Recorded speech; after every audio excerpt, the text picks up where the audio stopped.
सो dear students, करते हैं wave optics का सॉल्व्ड एग्जाम्पल नंबर 1। क्वेश्चन कह रहा है plane wave front is incident at an angle of 37 degree. तो एक वेव फ्रंट है, ये किसी मीडियम बाउंड्री पे इंसिडेंट होता है 37 डिग्री विद द हॉरिजॉन्टल। तो ये हॉरिजॉन्टल है ना, इसके साथ 37 डिग्री एंगल बनता है on a medium boundary of refractive medium from air to refractive index 3/2। तो ये जो वेव फ्रंट स्ट्राइक कर रहा है यहाँ पे, ये आ रहा है एयर से और जा रहा है एक मीडियम में जिसका रिफ्रैक्टिव इंडेक्स 3/2 है।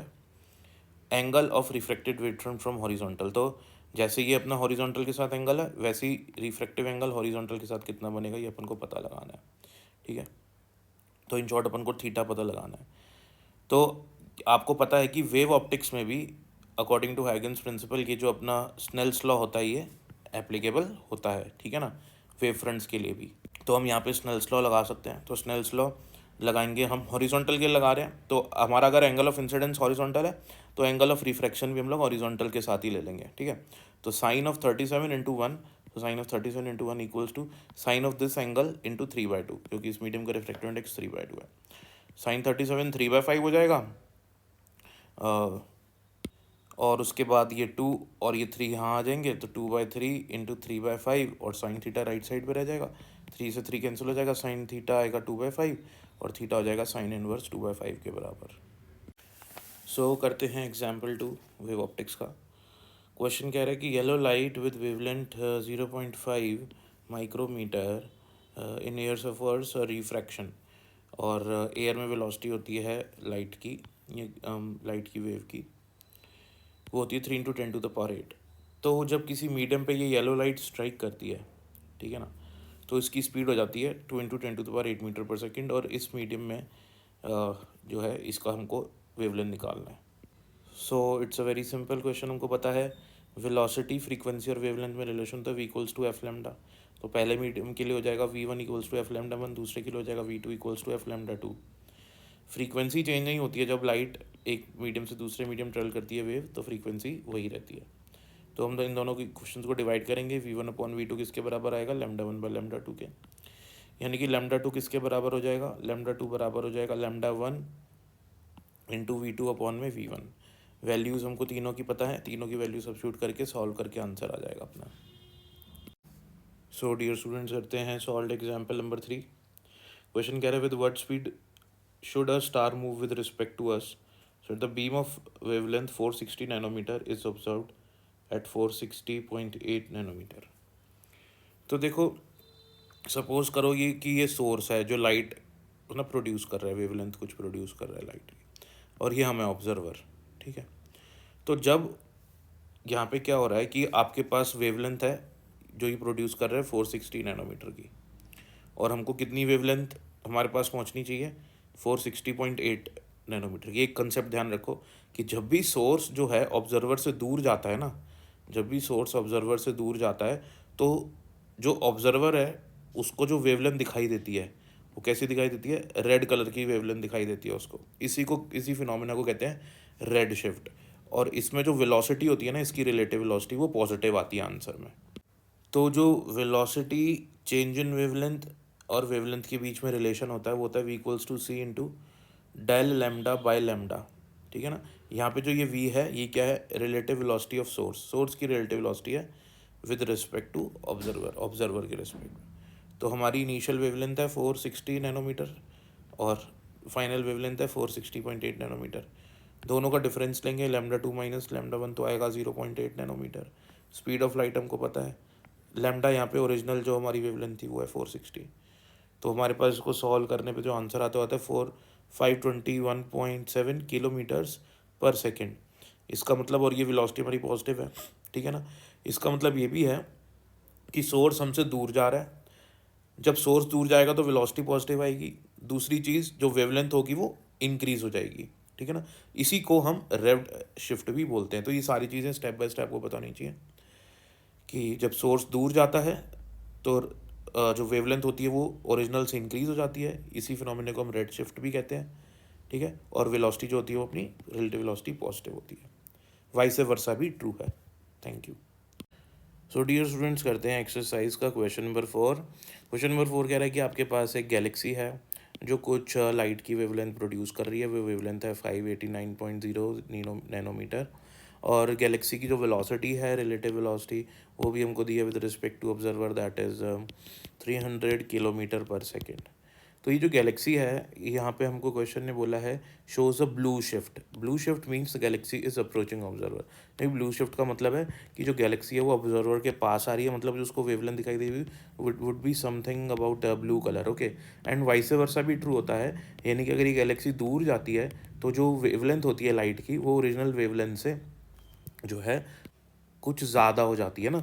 दूर जाने पे रेड शिफ्ट होता है, रेड कलर की वेवलेंथ दिखाई देती है, और वेवलेंथ बढ़ जाती है ना।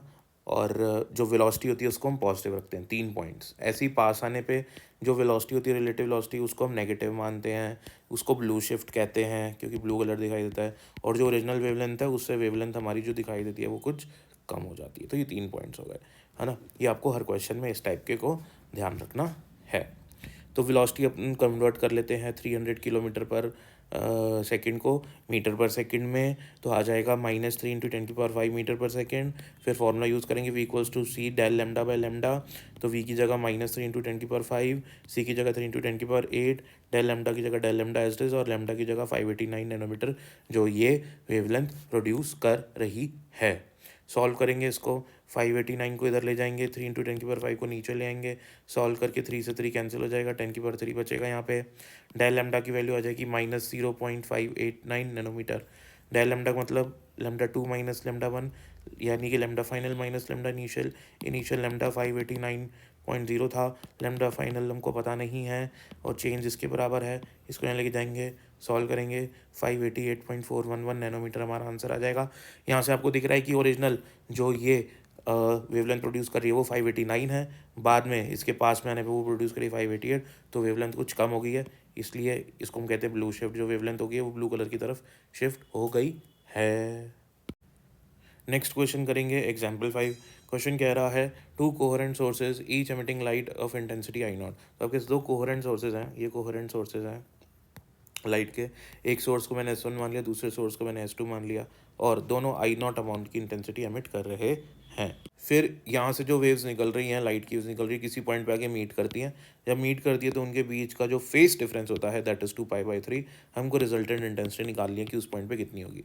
देखो, जब हमारी जो वेवलेंथ से यहाँ से निकल रही है इंटेंसिटी है I1, सपोज से निकल रही थी I2, इससे निकल रही थी I1, और इससे निकल रही थी I2। अगर I1 बराबर I2 होता है, ध्यान रखो, अगर I1 बराबर I2 होता है तो जो रिजल्टेंट इंटेंसिटी होती है उसका फॉर्मूला हो जाता है 4I0 cos² π/2। ध्यान रखना है आपको, ठीक है ना।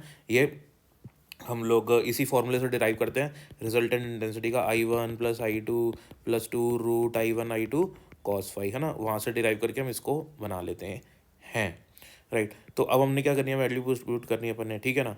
So if intensities are not equal, जब इंटेंसिटी इक्वल नहीं होती तो ये वाला फॉर्मूला यूज़ करो रिजल्टेंट का, जब इक्वल होती है तो ये वाला यूज़ करो। अब ये अपन ये वाला यूज़ कर लेते हैं, तो 4I0 अपना एज इट इज़ आ गया, cos² एज इट इज़ आ गया, फाई की जगह आ जाएगा 2π/3, 2π/3 पुट करेंगे, नीचे ऑलरेडी 2 है, 2 से 2 कैंसिल हो जाएगा, और यहाँ पे बचेगा cos² π/3।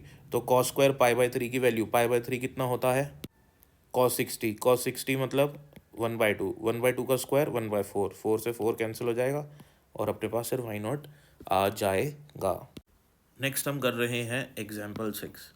एग्जाम्पल 6 कह रहा है two sources of sound produces intensity I0 and 4I0। तो दो सोर्सेज हैं जो प्रोड्यूस कर रहे हैं इंटेंसिटी, एक I0 और दूसरा 4I0, ठीक है ना।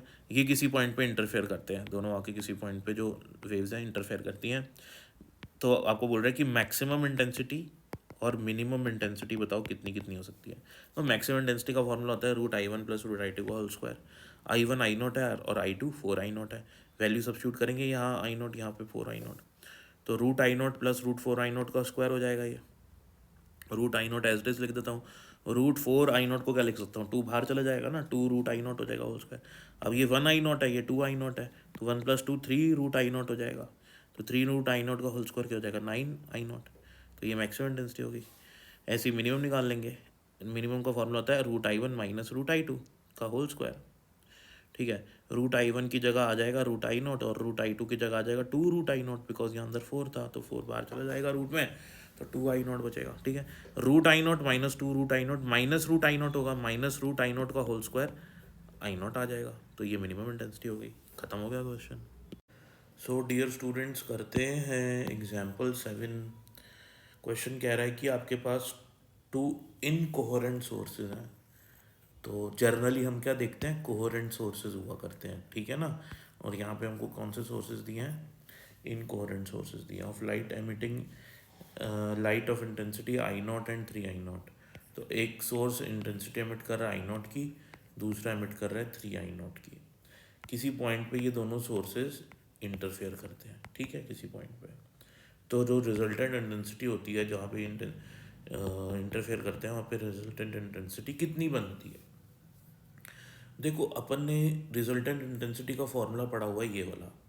अगर एक सोर्स की इंटेंसिटी I1 है, दूसरे सोर्स की इंटेंसिटी I2 है, तो रिजल्टेंट इंटेंसिटी जो होगी ना बेटा, वो होगी I1 plus I2 plus 2 √I1 I2 cos phi, ठीक है ना। अब ये कब यूज़ करेंगे फॉर्मूला, जो अपने पास जो सोर्स होगा वो कैसा होगा, कोहेरेंट सोर्स होगा, ठीक है। अब इनकोहेरेंट सोर्सेज के अंदर इसी फॉर्मूले को किस में कन्वर्ट करना पड़ेगा, एवरेज इंटेंसिटी में, ठीक है ना। तो हमको क्या फाइंड करना है, जब हमारे पास इनकोहेरेंट सोर्सेज होंगे तो हमको रिजल्टेंट इंटेंसिटी की जगह क्या फाइंड करना होगा, एवरेज रिजल्टेंट इंटेंसिटी, ठीक है। तो यहाँ पे एवरेज जो होगा, किसका एवरेज निकाला जाएगा, देखो एवरेज निकाला जाता है किसी वेरिएबल का, ठीक है ना, जो चेंज हो रहा है। अब चेंज क्या होगा यहाँ पे, देखो I1 जो पहले वाला सोर्स है उसकी इंटेंसिटी I0 ही रहने वाली है, और दूसरे वाले की 3I0 ही रहने वाली है। तो चेंज क्या हो सकता है, चेंज सिर्फ cos phi हो सकता है। cos phi is a variable, ठीक है ना। cos एक वेरिएबल फंक्शन है अपने पास। अब cos phi की एवरेज वैल्यू क्या होती है, देखो cos phi का अगर मैं ग्राफ बनाऊँ तो 0 डिग्री पे 1 होता है, 90 पे 0 हो जाता है, फिर 180 पे -1, फिर 0, है ना। तो अगर आप देखोगे तो इसकी एवरेज वैल्यू होती है 0 एक साइकिल के लिए। तो एक साइकिल मतलब यहाँ से यहाँ पे आधी साइकिल हुई, और यहाँ से यहाँ पे फिर आधी साइकिल हुई, तो एक साइकिल हो गई। ऐसी साइन की एवरेज वैल्यू भी 0 होती है, इतना प्लस और इतना ही माइनस। तो साइन थीटा और कॉस थीटा दोनों की एवरेज वैल्यू क्या होती है, एवरेज वैल्यू कैसे, दो साइड एरो लगा के ब्रैकेट्स में बताते हैं अपन। तो इनकी एवरेज वैल्यू होती है 0, ठीक है। तो कॉस फाई की एवरेज वैल्यू 0 हो जाएगी, तो ये पूरा टर्म भी 0 हो जाएगा। तो अपने पास जो एवरेज रिजल्टेंट इंटेंसिटी बनेगी उसका फॉर्मूला हो जाएगा I1 plus I2 plus 0।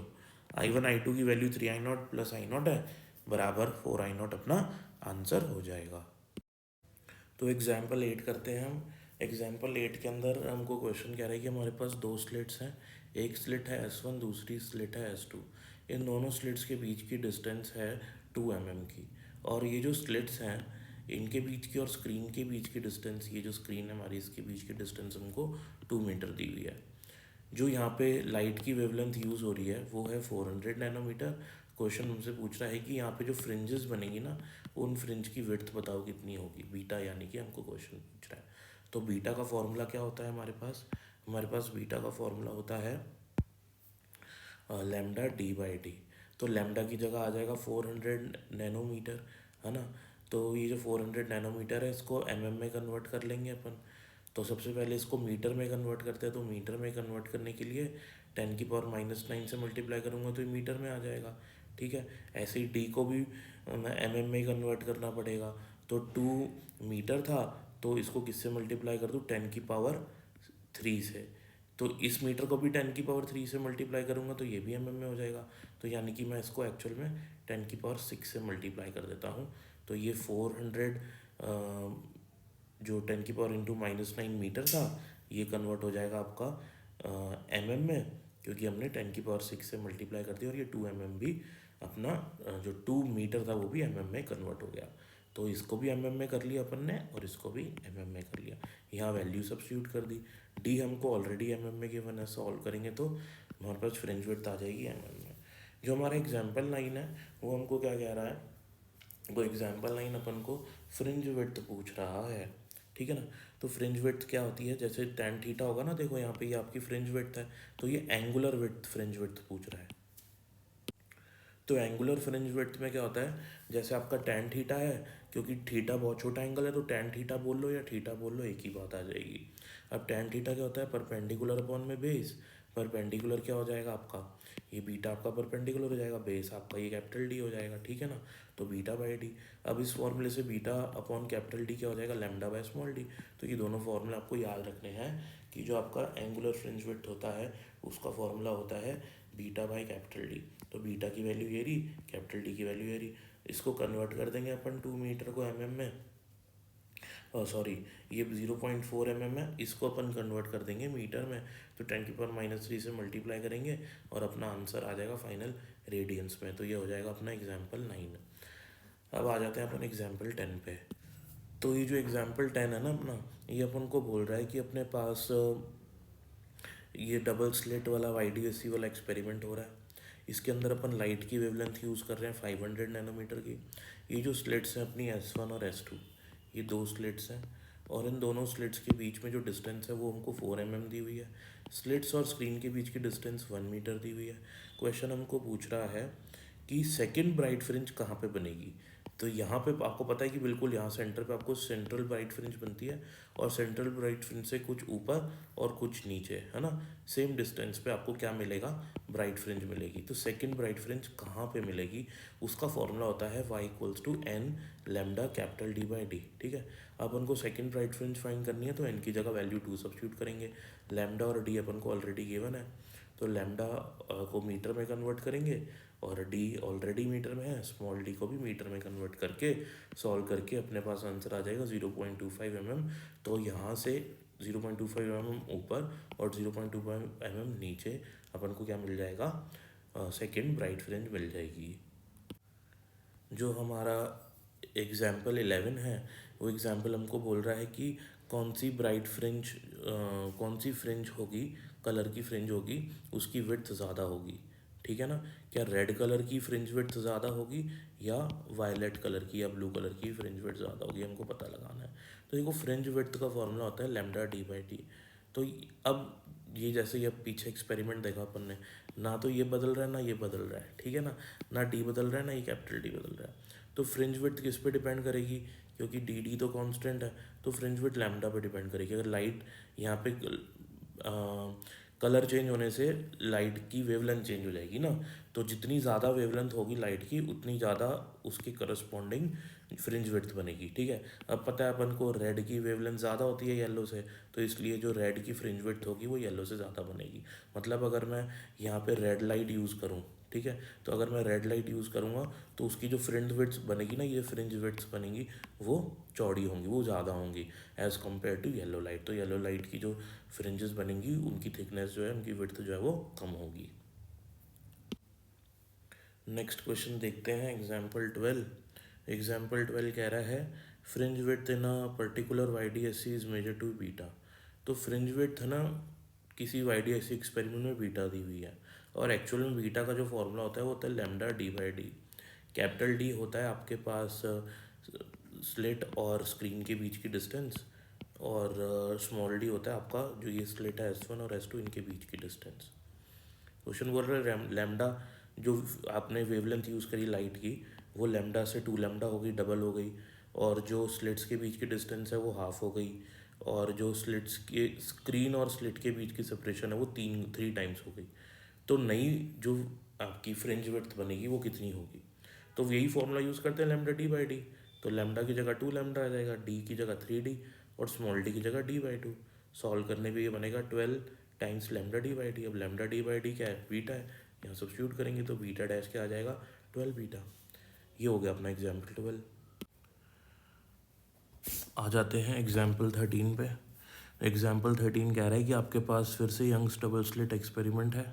2 slits हैं उसमें, स्लिट्स के बीच की डिस्टेंस है 0.28 mm, और स्लिट्स और स्क्रीन के बीच की डिस्टेंस है आपके पास 1.4 मीटर। यहाँ पे क्वेश्चन ये बोल रहा है कि आपके पास जो फर्स्ट डार्क फ्रिंज बनती है ना, फर्स्ट डार्क फ्रिंज बनती है और एक बनती है फोर्थ ब्राइट फ्रिंज। क्या, fourth bright fringe. First dark fringe और फोर्थ ब्राइट फ्रिंज के बीच की जो डिस्टेंस है वो 0.6 सेंटीमीटर अपन को दी है। तो इसमें क्वेश्चन बोल रहे हैं कि जो अपन ने यहाँ पे लाइट यूज़ करी है ना, जो अपन ने यहाँ लाइट यूज़ करी है इंटरफेरेंस पैटर्न के लिए, उसकी वेवलेंथ क्या है। तो देखो अभी पिछले क्वेश्चंस में भी मैंने आपको समझा दिया था कि जो ब्राइट फ्रिंज बनती है ना, उसके लिए जर्नल फार्मूला होता है उसकी पोजीशन का, सेंट्रल मैक्सिमा से। सीएम का मतलब ये जो आपका सेंट्रल मैक्सिमा होता है, यहाँ से कितनी दूरी पे कोई ब्राइट फ्रिंज बनती है, वो बनती है n lambda d by d पे। ठीक बात। तो अपन को फोर्थ ब्राइट फ्रिंज के बारे में डिस्कशन है, तो एन की जगह 4 सब्स्टिट्यूट करेंगे, तो ये अपना बन जाएगा फोर्थ ब्राइट फ्रिंज का फॉर्मूला। ऐसे डार्क फ्रिंज के लिए की जो पोजीशन होती है सेंट्रल ब्राइट फ्रिंज से, उसके लिए फॉर्मूला होता है 2n+1 lambda d by 2d। ठीक है ना। और यहाँ पे जो अपना n होगा फर्स्ट डार्क फ्रिंज के लिए, तो ऐसे ही जो डार्क फ्रिंज का फॉर्मूला होता है वो यहाँ पे अपने पास होता है। मैं इसको थोड़ा सा ठीक कर देता हूँ। ये होता है अपने पास 2n-1 lambda d by 2d। ठीक है। जैसे ये ब्राइट फ्रिंज का है वैसे ये डार्क फ्रिंज का है, पोजीशन है। ठीक है ना। अब यहाँ पे ध्यान देने वाली बात बेटा ये है कि देखो पहली ब्राइट फ्रिंज कहाँ बनती है, यहाँ पे बनती है सेंट्रल मैक्सिमा पे पहली ब्राइट फ्रिंज बनती है ना। फिर यहाँ पे तो यानी कि n=2 कहाँ पे बन जाती है आपके पास, 0 पे ब्राइट फ्रिंज बन जाती है। ठीक है। फिर आपके पास अगली फर्स्ट सेकंड थर्ड ऐसे ब्राइट फ्रिंजेस बनती हैं। लेकिन n=2 अगर आप बात करोगे ना 0 पे, अगर आप n=0 पे बात करोगे, अगर मैं यहाँ वैल्यू 0 पुट कर दूँ तो अपना क्या बनेगा, n=0 पे ये तो 0 हो जाएगा, minus lambda d by 2d है ना। ये कुछ गलत सा बन गया और सही बात भी है, क्योंकि n=0 पे क्या बन रहा है अपने पास, ब्राइट फ्रिंज बन रही है। तो अपन n=0 नहीं पुट करेंगे, अपन क्या पुट करेंगे, n=1। ठीक है ना। तो अपनी फर्स्ट डार्क फ्रिंज फाइंड करने के लिए अपन n=1 पुट करेंगे। तो अगर मैं यहाँ पे n की जगह 1 रखूँगा तो 2 - 1 1 हो जाएगा। तो अपना फर्स्ट डार्क फ्रिंज कहाँ बनेगी, कितनी दूर बनेगी, लैम्डा डी बाई 2d पे अपनी जो है फर्स्ट डार्क फ्रिंज बनेगी। चलो अब अपने को ये पता लग गया कि फर्स्ट डार्क फ्रिंज यहाँ बनेगी, फोर्थ ब्राइट फ्रिंज यहाँ पे बनेगी, और इन दोनों का जो डिफरेंस है, ये वाला और ये वाले का जो डिफरेंस है वो 0.6 गिवन है अपन को। तो 4 lambda d by d minus lambda d by 2d equals to 0.6 बन गया अपना। ठीक है। अब ये जो अपन को 0.6 गिवन है, ये अपन को 0.6 गिवन है सेंटीमीटर में। ठीक है। तो ये अपना सेंटीमीटर में चल रहा है। इसको सॉल्व करेंगे तो आएगा 7 lambda d by 2d equals to 0.6। Lambda पता नहीं है अपन को, डी और डी अपन को पता है। सॉल्व करेंगे लैम्डा के लिए तो अपने पास आंसर आ जाएगा ये 3.428 इंटू 10⁻⁻7 मीटर। आ जाते हैं एग्जाम्पल 14 पे। तो 14 क्या कह रहा है आपके पास, यंग्स डबल स्लिट एक्सपेरिमेंट है ना। और ये स्लिट 1 है, ये स्लिट 2 है। यहाँ से जो इंटेंसिटी निकल रही है, दोनों इंटेंसिटीज इक्वल हैं, आई। ठीक है। अच्छा, आप जो यहाँ पे वेवलेंथ यूज़ कर रहे हो वो मोनोक्रोमेटिक वेवलेंथ है। ठीक है। और उसकी वेवलेंथ अपन को लैम्डा ही गिवन है। फिर आगे क्वेश्चन बोलता है the intensity of light at a point where path difference is 2 lambda is found to be I0। अब क्या होता है आपको पता है इंटरफेरेंस के अंदर कि लाइट की वेव्स आपस में इंटरफेयर करती हैं। लाइट की वेव्स किसी पॉइंट पे इंटरफेयर कर रही है। ठीक है। जब लाइट की वेव किसी पॉइंट पे इंटरफेयर करती हैं तो किसी पॉइंट पे पाथ डिफरेंस, डेल एक्स का मतलब क्या है, पाथ डिफरेंस। कितना पाथ डिफरेंस क्रिएट होता है, 2 लैम्डा का। तो जब यहाँ से निकलने वाली जो लाइट की रेज हैं, वेव है, वो किसी पॉइंट पे मीट करती है जहाँ पे पाथ डिफरेंस है 2 लैम्डा, तो वहाँ पे दोनों की वजह से जो फाइनल इंटेंसिटी बनती है ना, वो इंटेंसिटी कितनी बनती है, I0 बनती है, रिजल्टेंट इंटेंसिटी। तो क्वेश्चन बोल रहा है कि अगर वही वेव लैम्डा वाली कहीं किसी और पॉइंट पे मीट करे, जहाँ पे पाथ डिफरेंस कितना हो जाए, लैम्डा बाय 3, तो वहाँ पे रिजल्टेंट इंटेंसिटी कितनी बन रही होगी। देखो पाथ डिफरेंस मतलब जैसे मैंने ना एक पी पॉइंट ले लिया, अब एक वेव यहाँ से चली और एक वेव यहाँ से चली, दोनों की इंटेंसिटी आई थी, है ना। लेकिन आपको दिख रहा होगा कि ये जो नीचे वाली वेव है ना, 2 नंबर स्लिट से जो निकल रही है, ये इतने अमाउंट से कुछ एक्स्ट्रा चली है। तो कितने अमाउंट से एक्स्ट्रा चली है, 2 लैम्डा। तो ये दोनों के बीच में 2 लैम्डा का पाथ डिफरेंस है। ऐसी एक केस में कि किसी और पॉइंट पे मीट कर रही है, सपोज पी डैश पे, वहाँ पे पाथ डिफरेंस लैम्डा बाई 3 है। जब तो वो पी पे मिलती हैं तो रिजल्टेंट इंटेंसिटी I0 होती है। तो क्वेश्चन बोल रहे हैं जब वो पी डैश पे मिलेगी, जब ये पाथ डिफरेंस 2 लैम्डा से बदल कर हो जाए लैम्डा बाई 3, तो कितनी रिजल्टेंट इंटेंसिटी होगी, बस ये क्वेश्चन है। तो रिजल्टेंट इंटेंसिटी निकालने का फॉर्मूला क्या होता है, 4i, है ना, 4i into cos square 5/2। Phi क्या है, पार्ट फेस डिफरेंस, फाई क्या है, फेस डिफरेंस, गिवन क्या है, पाथ डिफरेंस। ठीक है, ये फॉर्मूला कब यूज़ करना होता है अपन ने, ये फॉर्मूला अपन को तब यूज़ करना होता है जब अपनी पहली स्लिट और दूसरी स्लिट से निकलने वाली इंटेंसिटी सेम होती है तब। तो इंडिविजुअल इंटेंसिटीज अपन को गिवन है आई, है ना, तो इंडिविजुअल इंटेंसिटी लिखी। अब मुझे फेस डिफरेंस चाहिए, फेस डिफरेंस आपको चाहिए, पार्ट डिफरेंस आपको गिवन है, तो आप फॉर्मूला यूज़ करोगे del phi equals to k lambda, k times of आपका पाथ डिफरेंस, है ना। तो फेस डिफरेंस यानी कि del phi is equals to k होता है आपका वेव नंबर 2π/λ इंटू आपका पाथ डिफरेंस। तो पाथ डिफरेंस फर्स्ट केस में 2π है, 2λ है, तो तो जो आपका फेस डिफरेंस होगा वो हो जाएगा 4π।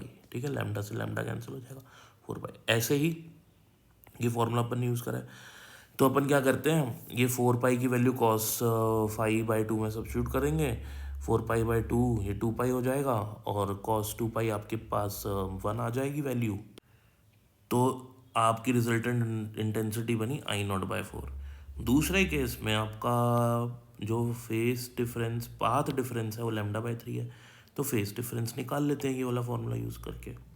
तो delta equals to K del X is λ/3, lambda lambda cancel, so phase difference आया 2π/3। सेम फार्मूला यूज़ करेंगे, 4I0 इंटू कॉस स्क्वायर 5/2, तो 5 की जगह 2π/3 वैल्यू पुट कर रहे हैं आप, नीचे ऑलरेडी एक 2 है, 2 से 2 कैंसिल हो जाएगा, cos square pi by three हो गया आपका 60 डिग्री, और कॉस 60 हो गया आपका 1/2, 1/2 का स्क्वायर हो जाएगा, क्योंकि कॉस स्क्वायर है ना, तो 1/2 का स्क्वायर हो जाएगा 1/4।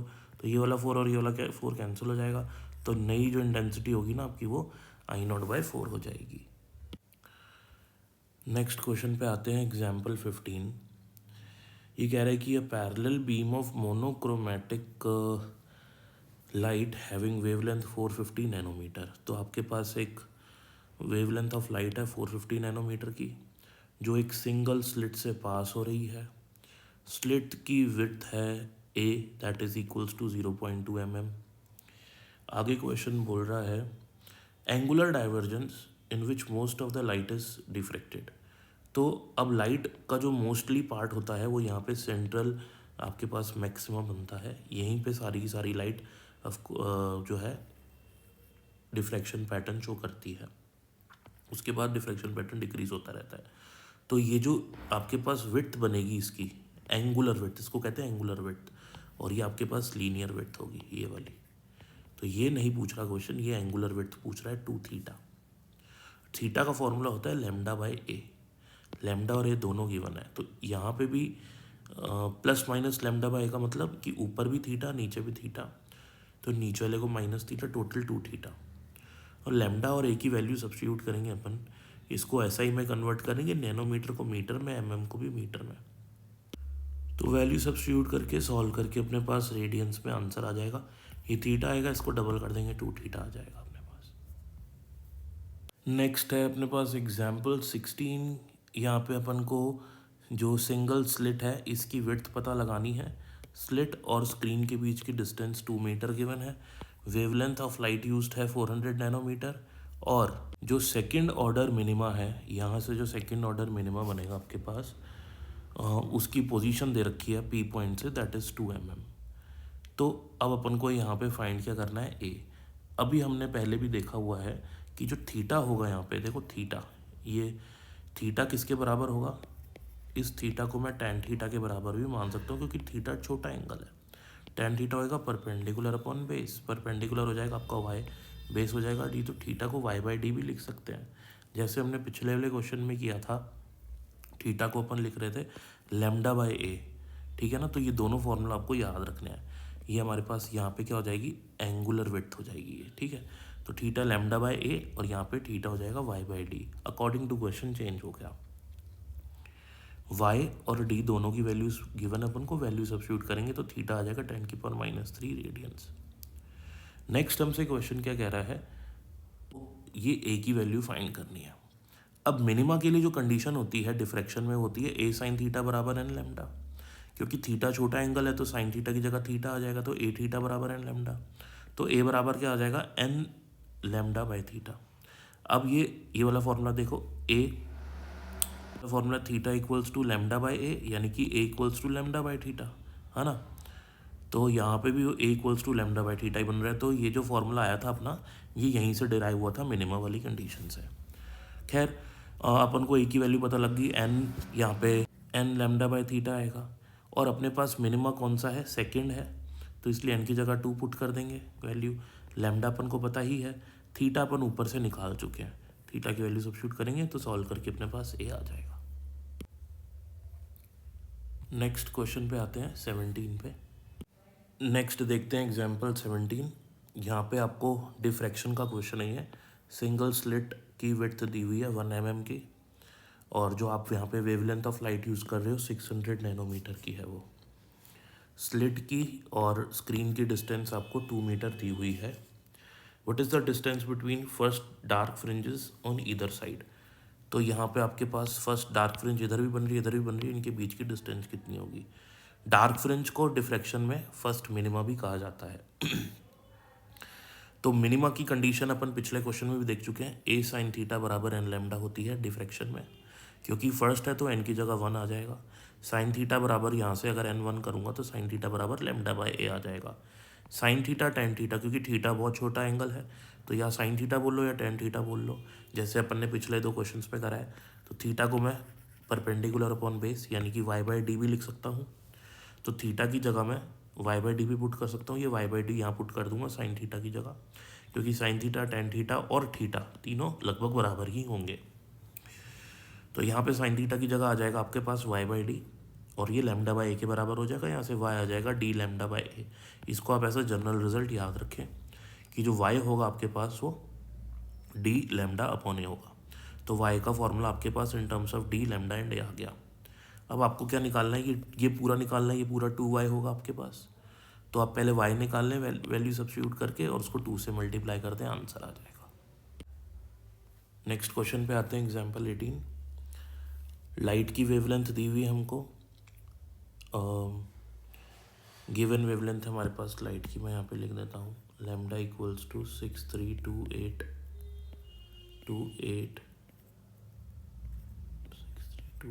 एंगस्ट्रॉम।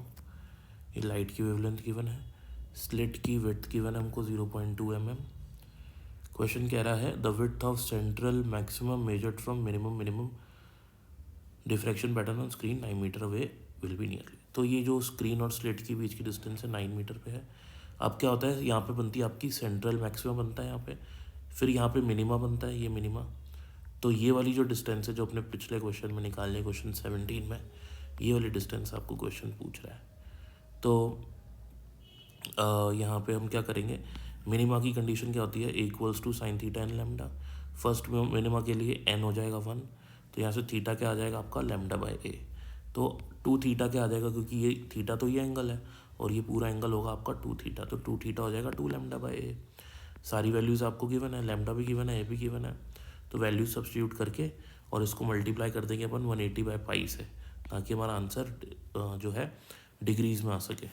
तो 0.36 डिग्री अपना जो होगा ये बन जाएगा हमारा एंगुलर विड्थ हो जाएगी हमारी। तो यहाँ से हमारे पास एंगुलर विड्थ आ जाएगी और ये हमारा जो है आंसर हो जाएगा। यही हमको क्वेश्चन में पूछा था। और आ जाते हैं हम एग्जाम्पल 19 पे। एग्जाम्पल 19 कह रहा है कि आपके पास सिंगल स्लिट डिफ्रैक्शन पैटर्न है और जो स्लिट विड्थ है आपको वो दी नहीं हुई है। यहाँ पे आपका बीच में बनता है मैक्सिमा और यहाँ पे आपका बनता है फर्स्ट मिनिमा।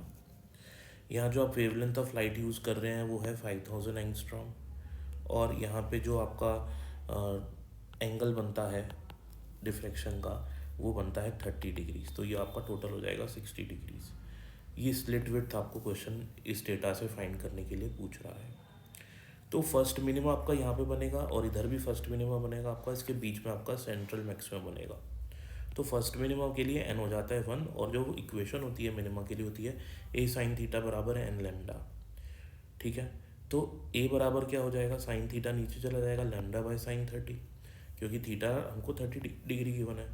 तो यहाँ से साइन 30 हो जाएगा 1/2, लैम्डा गिवन है अपन को 5000 एंगस्ट्रॉम, तो वैल्यू सब्स्टिट्यूट कर देंगे तो ए की वैल्यू आ जाएगी अपने पास। तो यही हमसे ए की वैल्यू क्वेश्चन में पूछी गई थी। नेक्स्ट आ जाते हैं एग्जाम्पल 20 पे।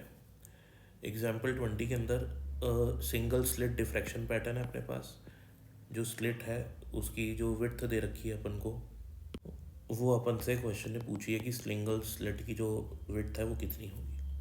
क्वेश्चन बोल रहा है इन YDSE what should be the width of each slit. तो इसके अब देखो YDSE में क्या होता है, YDSE में आपके पास डबल स्लिट पैटर्न होता है, ठीक है। तो क्वेश्चन कह रहा है what should be the width of each slit. यहाँ जो स्लिट होती है ना, एक S1 एक S2, इनकी स्लिट विड्थ कितनी होनी चाहिए। What should be the width of each slit to obtain 20 maxima of double slit pattern. तो ये जो डबल स्लिट पैटर्न के 20 मैक्सिमा बनने चाहिए। कितने मैक्सिमा बनने चाहिए, ये स्क्रीन है, यहाँ पे कितने मैक्सिमा बन रहे हैं, 20 maxima, total 20 maxima. What should be the width of each slit to obtain 20 maxima of the double slit pattern within central maxima of single slit pattern। तो अगर यहाँ पे मैंने एक सिंगल स्लिट पैटर्न रखा है जिसकी विड्थ है A, तो इसका मैक्सिमा कैसे बनेगा, इसका मैक्सिमा यहाँ, इसका मैक्सिमा बन रहा है, तो इसके मैक्सिमम में ये जो रीजन आएगा ना, ये वाला रीजन, इसके अंदर डबल स्लिट पैटर्न के 20 ब्राइट फ्रिंज बन जाए। देखो कितना गहरा क्वेश्चन है, समझ में आया ना आपको। तो ये जो सिंगल स्लिट डिफ्रैक्शन पैटर्न की जो मैक्सिमा बन रहा है, इसके अंदर डबल स्लिट पैटर्न के 20 मैक्सिमा बनने चाहिए, ठीक है। अब यहाँ पे क्या होगा, यहाँ पे सिंगल स्लिट डिफ्रैक्शन का यहाँ पे मिनिमा बनेगा और यहाँ पे भी सिंगल स्लिट डिफ्रैक्शन का मिनिमा बनेगा, ठीक है। अब सिंगल स्लिट के लिए जो फॉर्मूला बनेगा थीटा होगा आपके पास लैम्डा बाई ए। अपन ने ये फॉर्मूला देखा हुआ ना, A साइन थीटा बराबर n लैम्डा। तो n1 हो जाए तो ए क्या थीटा क्या हो जाएगा अपने पास, साइन थीटा हो जाएगा लैम्डा बाई ए, और थीटा छोटा एंगल है तो थीटा हो जाएगा लैम्डा बाई के बराबर। तो इसलिए 2 थीटा यानी कि पूरा जो एंगल बनेगा ये 2 लैम्डा बाई के बराबर बनेगा, ठीक है। अब ये जो एंगुलर विड्थ है आपकी यहाँ पे जो ये एंगुलर विड्थ बन रही है आपकी, इतनी ही विड्थ में आपके पास क्या बन जाना चाहिए, इतनी ही विड्थ में आपके पास डबल स्लिट पैटर्न के 20 मैक्सिमा बन जानी चाहिए। अब आपके पास जो यहाँ पे जो एंगुलर डबल स्प्लिट पैटर्न की जो फ्रिंज विड्थ बनती है ना आपके पास, एंगुलर फ्रिंज विड्थ, उसका फॉर्मूला होता है लैम्डा बाय स्मॉल डी। मैंने आपको डिराइव करके पहले भी दिखाया हुआ है, मैं आपको बता देता हूँ। ये हमारा क्वेश्चन है,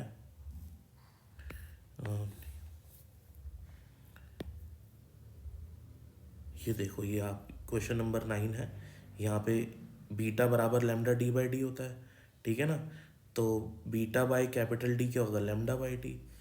तो beta by capital D lambda by D होगा, लैम्डा बाई डी आपका थीटा होता है। यहाँ पे मैंने आपको एग्जाम्पल 8 में बताया, आप पीछे जाके देख भी सकते हैं इसमें वीडियो में। इसी वीडियो पे आते हैं अपन, ये वीडियो है अपनी ये वाली, ठीक है। तो लैम्डा बाय स्मॉल डी जो डबल स्प्लिट पैटर्न का है वो 2 लैम्डा बाय ए के बराबर करना है अपन ने, ठीक है ना। तो 2 लैम्डा बाय ए बराबर, अब लैम्डा बाय डी एक फ्रिंज विड्थ के लिए था, राइट। तो 20 फ्रिंज विड्थ के लिए 20 टाइम्स हो जाएगा ये, तो 20 इंटू लैम्डा बाय डी हो जाएगा। लैम्डा कैंसिल हो जाएगा, 220 कैंसिल होके ए इक्वल्स टू डी बाई 10 यानी कि 0.1 mm आपका आंसर हो जाएगा। डी की वैल्यू जो है आपको क्वेश्चन में दी हुई है, डी की वैल्यू, ठीक है ना।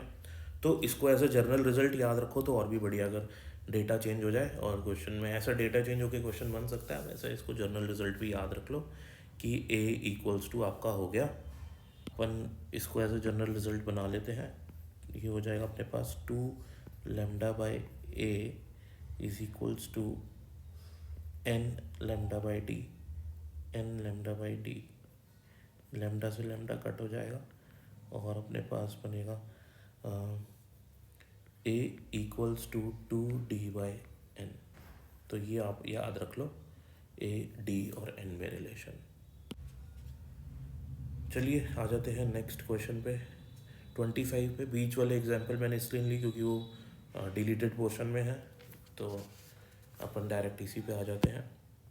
तो हमारे पास एग्जाम्पल 25 में एक पोलराइज़र है, ये पोलराइज़र की पोलराइजिंग एक्सिस है।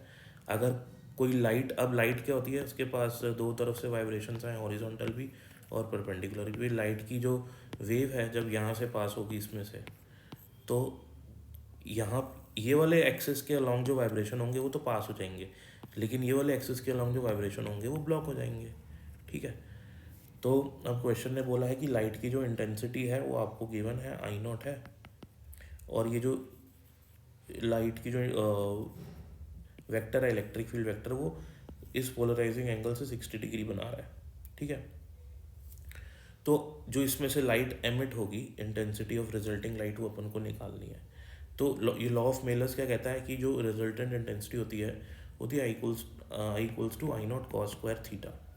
ठीक है, अब लाइट की वेव अगर ऐसे जा रही होती ना, ऐसे ये वाली इंटेंसिटी होती, ये वाली डायरेक्शन में वाइब्रेशन होते।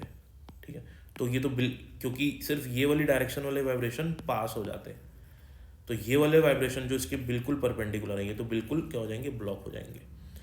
अब ये वाले वाइब्रेशंस कुछ ऐसे हैं, अब ये वाले वाइब्रेशन ना सारे के सारे पास होंगे ना सारे के सारे ब्लॉक होंगे।